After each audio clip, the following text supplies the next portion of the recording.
The purpose of this activity is to conduct an operational demonstration, a test if you will, to see how uncrewed surface vessels can help improve Danish maritime surveillance.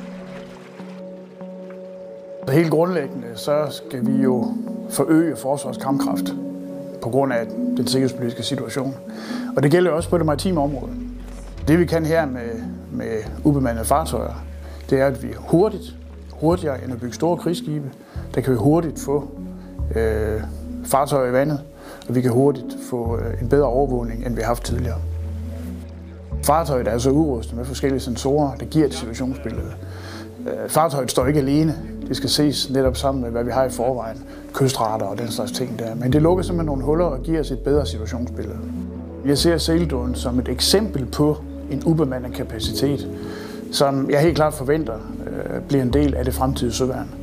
Vi er jo klar over, at der findes forskellige andre leverandører, også danske leverandører, der kan levere ubemandede kapaciteter. Og jeg ser den her test som den første i, hvad jeg håber bliver en serie af afprøvninger af ubemandede kapaciteter.